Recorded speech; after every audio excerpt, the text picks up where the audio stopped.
Assalamualaikum warahmatullahi wabarakatuh. Marilah kita belajar kimia, yaitu tentang sifat koligatif larutan. Materi ini adalah untuk kelas 12 semester ganjil. Ada beberapa pertanyaan yang barangkali ada di pikiran para siswa. Yang pertama, apakah titik didih air tetap 100 derajat Celcius jika ke dalam air ditambah dengan gula?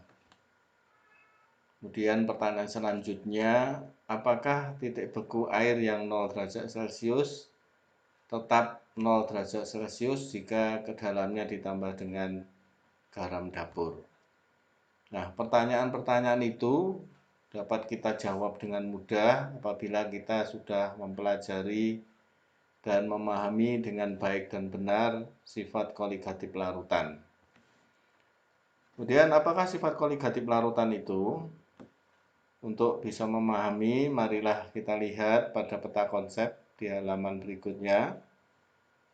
Sifat koligatif larutan adalah sifat larutan yang hanya bergantung pada jumlah partikel zat terlarut. Kemudian sifat koligatif larutan dapat digunakan untuk menentukan derajat ionisasi, menentukan jumlah ion, dan juga menentukan MR suatu zat terlarut. Sifat koligatif larutan dibagi menjadi dua, yaitu ada sifat koligatif larutan elektrolit dan sifat koligatif larutan non-elektrolit. Baik sifat koligatif larutan elektrolit maupun sifat koligatif larutan non-elektrolit itu masing-masing ada 4. Yang pertama adalah penurunan tekanan uap, kenaikan titik didih, penurunan titik beku, dan tekanan osmotik. Nah, untuk bisa mempelajari, memahami dengan baik sifat koligatif larutan, sekarang kita ingat dulu materi yang nanti akan mendasari sifat koligatif larutan, yaitu materi yang sudah pernah kita pelajari di kelas 10 dan kelas 11, khususnya adalah tentang konsentrasi larutan. Konsentrasi larutan dapat dinyatakan dalam berbagai satuan. Nah, nanti yang kita perlukan untuk bisa memahami dengan baik sifat koligatif larutan itu minimal ada 3. Yang pertama adalah fraksi mol terlarut. Maksudnya adalah konsentrasi larutan dalam satuan fraksi mol. Kemudian yang kedua adalah kemolaran dan yang ketiga adalah kemolaran. Fraksi mol itu apa?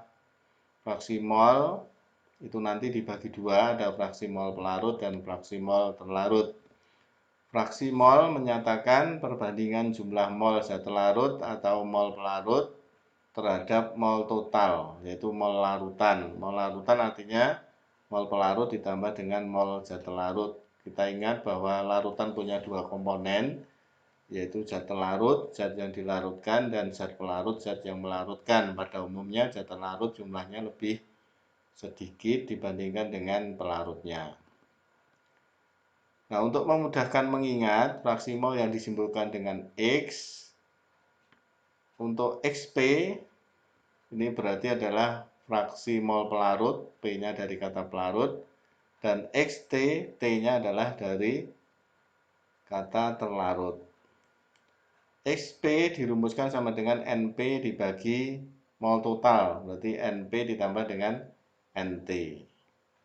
Kemudian XT-nya sama dengan NT mol terlarut dibagi dengan mol pelarut ditambah dengan mol terlarut. XP kalau dijumlahkan dengan XT selalu sama dengan 1. Sekarang coba kita lihat pada contoh soal. Sebanyak 27,6 gram etanol C2H5OH dilarutkan dalam 54 gram air. Diketahui ARC sama dengan 12, H sama dengan 1, dan O sama dengan 16. Hitunglah A, fraksi mol etanol, B, fraksi mol air. Sekarang Anda lihat pada jawaban. Langkahnya yang pertama dicari harga mol masing-masing. Mol etanol atau NT sama dengan 27,6 dibagi 46. 46 adalah MR dari C2H5OH. sehingga ketemu 0,6 mol. Kemudian mol H2O berarti masanya 54 dibagi dengan mR-nya 18 ketemu 3 mol.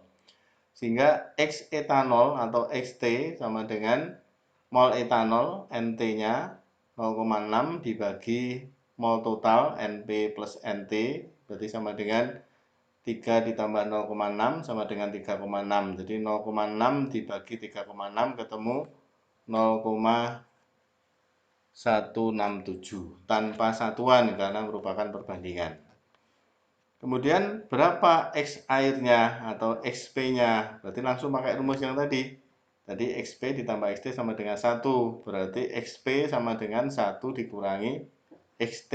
Jadi sama dengan 1 dikurang 0,167 ketemu 0,833. Ini tentang fraksi mol. Kemudian yang kedua, kemolalan. Disimpulkan dengan M kecil. Kemolalan menyatakan jumlah mol zat larut dalam 1 kg atau 1000 gram pelarut. Dirumuskan N sama dengan N per P. M-nya, M kecil adalah kemolalan larutan, N adalah jumlah zat dalam satuan mol, P adalah massa pelarut dalam satuan kilogram. Kemudian nanti kalau dalam soal jika P-nya diketahui dalam satuan gram, rumusnya bisa kita modifikasi seperti ini. M sama dengan N dikali 1000 per P. P-nya dalam satuan gram. Sekarang kita perhatikan contoh soalnya. Sebanyak 9 gram glukosa C6H12O6 dilarutkan dalam 500 gram air. Diketahui ARC12 H sama dengan 1, O sama dengan 16. Berapakah molalitas larutan yang terjadi? Jadi langsung masuk ke rumus. M sama dengan N dikali 1000 per P. N-nya adalah massa per mR.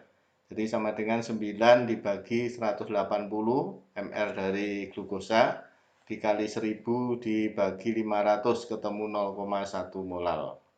Itu tentang kemolalan. Kemudian yang ketiga, kemolaran disimpulkan dengan M besar. Kemolaran adalah menyatakan jumlah mol zat larut dalam 1 liter atau 1000 ml larutan. M besar sama dengan N per V dalam satuan liter. Identik dengan kemolalan, seandainya dalam soal volume larutannya dalam satuan mili, maka rumusnya juga bisa kita modifikasi seperti ini. M sama dengan G dikali 1000 per mR dikali V dalam satuan mili. Sekarang kita perhatikan pada contoh soal. Sebanyak 9,8 gram H2SO4 dilarutkan dalam 500 ml larutan. Tentukan kemolaran larutan yang terjadi jika diketahui ARH sama dengan 1, S sama dengan 32, dan O sama dengan 16. Jadi langsung masuk ke rumusnya. M sama dengan G dikali 1000 per mR dikali V dalam satuan mili. M sama dengan 9,8 dikali 1000 dibagi 98 dikali 500 ketemu 0,2 mol per liter. Baik, mudah-mudahan Anda paham dengan apa yang kita pelajari bersama tadi. Sekarang untuk membuktikan kepahaman Anda tentang konsentrasi larutan, kita coba mengerjakan soal kuis berikut. Ini soal yang pertama. Kemolalan larutan NaCl 10%.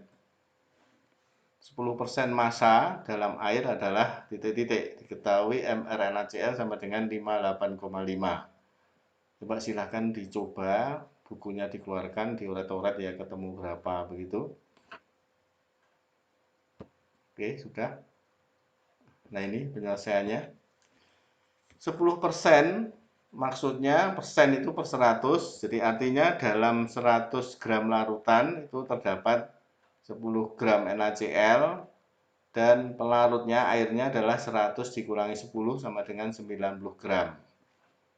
Sehingga kalau ditanyakan molalitasnya M sama dengan G kali 1000 per mR kali P sama dengan 10 dikali 1000 dibagi 58,5 kali 90 ketemu 1,9. Oke, coba kita cek apakah jawaban Anda tadi benar. Ini 1,9. Kita klik. Iya, jawaban Anda benar. Berarti kita lanjut ke soal berikutnya yang nomor 2. Ini konsentrasi larutan asam format HCOOH 4,6% massa dengan massa jenis 1,01 gram per mili. adalah titik diketahui, MR dari asam format adalah 46. Nah, sekarang kalau kita ketemu soal seperti ini bisa dikerjakan dengan rumus cerdas seperti ini. Nah, ini langsung. Jadi kalau diketahui dalam soal ada massa jenis dan persen massa, ditanyakan molaritasnya, langsung pakai rumus M sama dengan rho dikali persen dikali 10 dibagi MR. Jadi M sama dengan 1,01 kali 4,6 dikali 10 dibagi 46, ketemu 1,01. Coba kita cek apakah jawaban ini benar. 1,01 yang ini. Iya, you are right. Artinya Anda benar. Oke, sekarang soal yang ketiga. Dalam satu larutan, 16% massa naftalen dalam benzena, jika diketahui MR naftalen 28. Nah, ini ada salah cetak di sini. Naftalen itu MR-nya bukan 28, tapi yang benar adalah 128 ya. Kali aja satunya jatuh di sini. Ya, saya ingatkan lagi, ini bukan 28, yang betul adalah 128. Dan MR benzena sama dengan 78. Maka fraksi mol naftalen adalah titik. Ini ditanyakan fraksi mol ya. Penyelesaiannya seperti ini. Nah, seperti tadi 16%, artinya dalam 100 gram larutan terdapat 16 gram pelarut, 16 gram zat larut yaitu naftalen, dan pelarutnya adalah 100 dikurangi 16 sama dengan 84 gram benzena.